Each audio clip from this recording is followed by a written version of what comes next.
Hey, what's going on, everyone? It's a beautiful morning. I wanted to go to the park today. I wanted to show you another thing that I like to do on this bike. You saw that I have the underseat storage with a bike like this, which they call a scooter or an adventure bike. You do have the underseat storage. So what I like to do is put my camera bag under the seat, and I don't have to worry about saddlebags or wearing a backpack or anything. And it's perfectly fine, because unless I'm doing a very long excursion, like hundreds of miles away, I might carry a backpack or something. But I'm just going right down the road here where there's a nice little park to do a little bit of photography this morning. I kind of missed the golden hour of photography, which was hours and hours ago, but for the purpose of a video, right, I just wanted to kind of demonstrate another thing you could do on a bike like this. And I know a lot of you guys and gals out there would love to be on two wheels. Maybe you rode like I did when I was in my early 20s. Now I'm 56, right? So I bought a little bike like this that, you know, I don't have to even use any hands on it. It's so light and nimble, and it's an automatic, like I talk about a lot. But the cool thing is I can put stuff under the seat, right? And just go anywhere. And I got a lot of space. I mean, my camera bag is pretty large. I got two different lenses, full-size DSLR camera. I used to be into photography decades ago. All throughout my 20s and 30s, I'm actually published. I got some images in Getty and stuff. But it was just a hobby for me. I didn't really take it serious. I did, to a point where I figured it's going to cost me probably at least $15,000 to be competitive on one lens. Then I'm like, nah, I'll keep it a hobby. Everything's about money. You know, if you're trying to be in National Geographic magazines and stuff, you're going to spend tens and thousands, sometimes $100,000 on camera equipment, and I'm not kidding.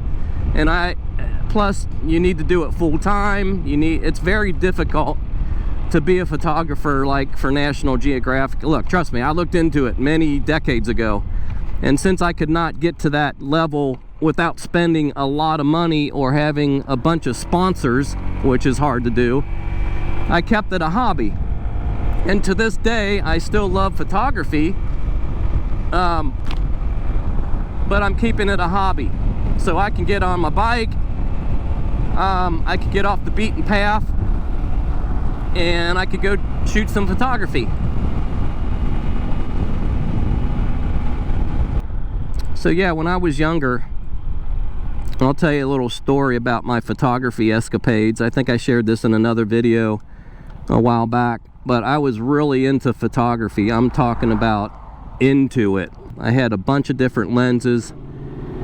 But the problem is those lenses were just intermediate lenses. They weren't like professional lenses. They weren't like and I know some of you that watch my channel, I think, are into photography as well, or it used to be. But come on, dude, let's check out. Come on, dude, let's go, get off the damn phone. People in their phones, I tell you what, man, drive me nuts. If you're gonna get on your phone, that's cool, but you know, you gotta still pay attention to the light. Jesus. Anyway, sorry for my rambles. My pet peeve is when people sit at a red light on their phone because they're too distracted. You like my little horn? Haha. Got their attention though, didn't it? Anyway, what was I saying? Oh, yeah, so in my 20s, I had a bunch of camera stuff. I sold it because when I realized that I had to get on with life and I wasn't going to be like a professional photographer, I didn't want to be any part of like a wedding photographer. No thank you, no thank you. So what I had to do was just move past it. So I got this idea that, hey, I'm going to sell all my camera gear and just put it away, put it aside. And that's what I did. And I sold my camera stuff all in one bundle on eBay to a guy. Bought it for his daughter who was going into college for photography. So Yeah, I can't even remember what I sold it for, but it was a bunch of stuff. It was a bunch of stuff. I sold every ounce of camera gear and equipment that I had. And I put it aside for probably another decade. And then I got the bug again, right? I'm like, hey, maybe I'll shoot some photography again. So I bought another Nikon. This is a D, look out, squirrel. This is a D5200 I shoot with now, which is an intermediate DSLR. It's not anything like a D1 or pro level. Hell, I don't even know what they call them anymore. And it's just for fun. Do I shoot much? No, because the first couple times I took it out with the lenses that I have, I realized, these lenses suck. They're not really good. They're not the super, you know, the f-stops where they're super crystal clear, where you can see a razor blade edge on a lion like 100 meters away. That's the lens that I want to have, but I can't afford a $15,000 lens. They price everything out of the market so badly that you can't, novice people like us can't afford it unless you mortgage your house. It's ridiculous, man, the cost of living out there. So again, here I go again. I keep photography as a hobby because I can't compete in my mind with what I want to do, if that makes sense. I know the difference between when I see a photograph online or whatever. I know, I can almost tell you how much that camera lens costs just by looking at the quality of that image. You know what I'm talking about, photographers out there. You know exactly what I'm talking about. So I get disappointed because I can't make myself spend $10,000 on a lens. I just can't do it. I'm not gonna do it. There's far more important things in life to me that I want to spend my money on. And I tell you what, camera gear is not really one of them because it's just a hobby. Now this is a beautiful park. I missed the golden hour, so really camera, you know, photography right now kind of sucks. There's really nothing with the I'm talking about like the sun angles and stuff. They call it the golden hour. I would have had to get here hours ago, and frankly I wanted to sleep in a little bit today. Here's a guy with the camera right there. But just for the sake of making a video, I'm going to show you kind of what I do as a simulation when I want to take my camera bag under the seat and take it to the park. You know how I love the park. But see, right now with the sun so damn high in the sky, I'll show you what I'm talking about. See the sun? Way up there. That's not good for photography. You need it to be like right still under the horizon of the trees, the level of the trees. That's the golden hour. Because the shadows and stuff, if you don't know anything about photography, yeah, it's not a good time to shoot photography right now. But still what? Who cares? I'm just rambling. So look at this. I parked my bike.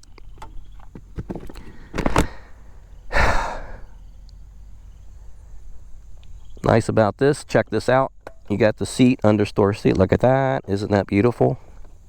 And I don't even have any camera bags. I don't even have saddle bags on this thing. I think it would look kind of cool to have not look cool. I think they're kind of gaudy.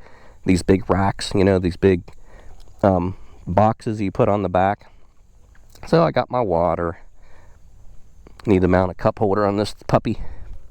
This is my camera stuff, if you're interested. It's a nice bag. I bought this low pro bag. It's a sling. It's like a sling thing where you can put over your shoulder. But this is my camera stuff. So I got this is my camera. And this is my extra lens. It's like 300 millimeter lens, so I can get some range. But what I'm going to do, just for purpose, is take some pictures of the bike, right? Why not? Like, I don't have enough photos of my bike. Let's see, this is cool because you can just store everything under the seat, close the lid, and you're good to go. For the sake of argument, I like to put my camera in aperture mode A. because I like a wide open aperture, which blurs the background. And I can't do this with my helmet on. So let me take my helmet off.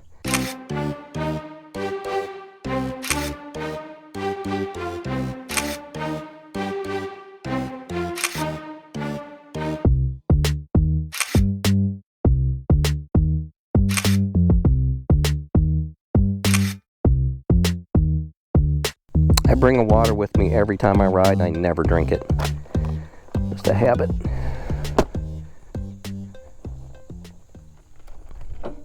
Yep. What did I do with my gloves?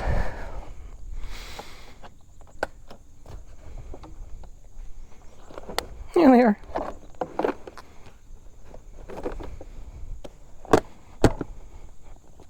Yeah, can't beat the underseat storage, man.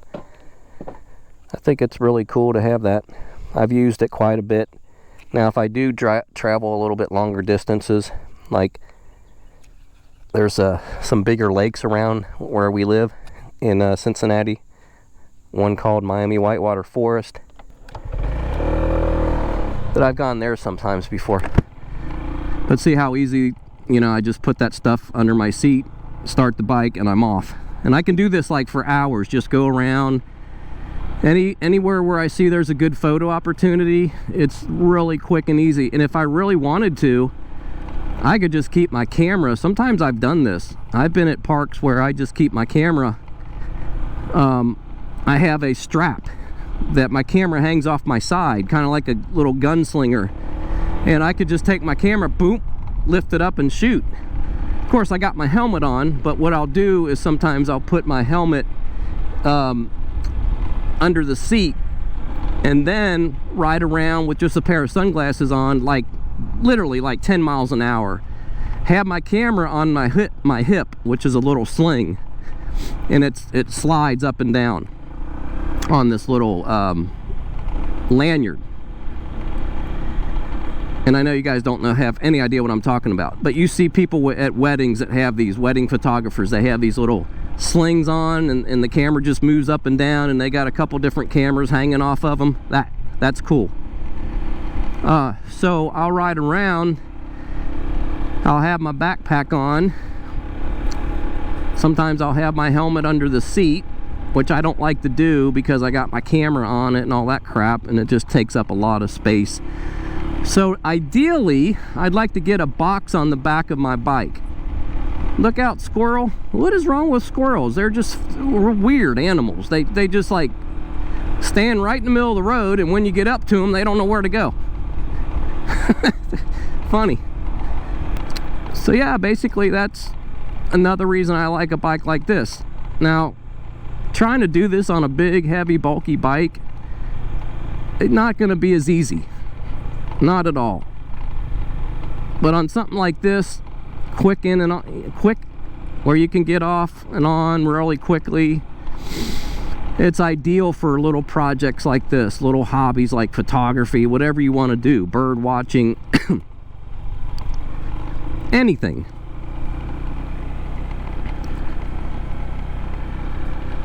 So guys, thanks again for watching the channel, and I got a really cool video coming up next.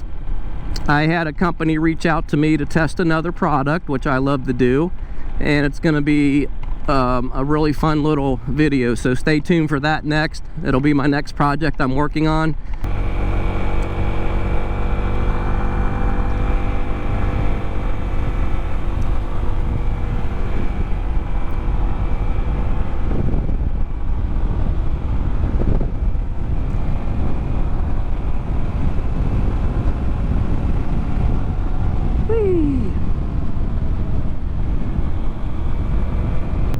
Hey, to my buddy Julio out there.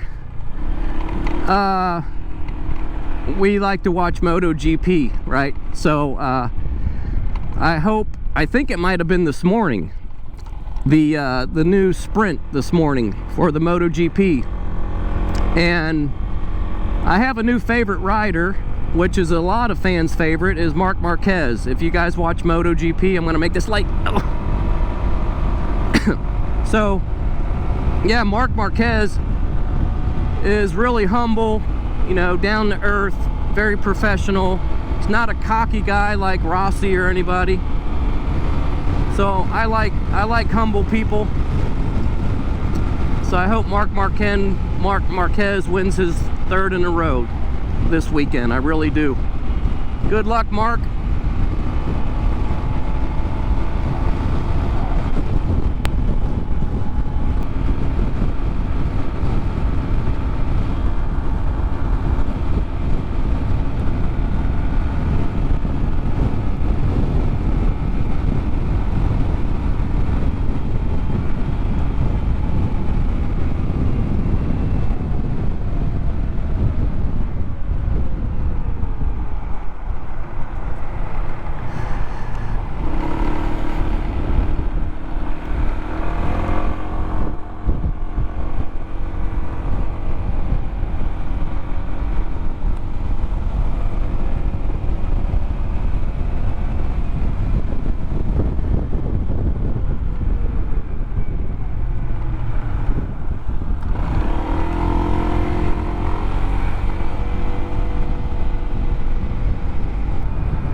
So anyway, thanks for watching, guys, and I hope you got another sense of why you might want to get a little bike like this. Let's go down here. Practical, easy maneuverability, got the underseat storage for little hobbies and stuff, food, water, camera, whatever you want to take, and you don't even need to buy anything extra. So have a good day, guys. It's weekend, it's Saturday. Fall's coming up soon. It's been so awful hot. And we'll see you on the next one. Look forward to the next video. This is going to be a fun one.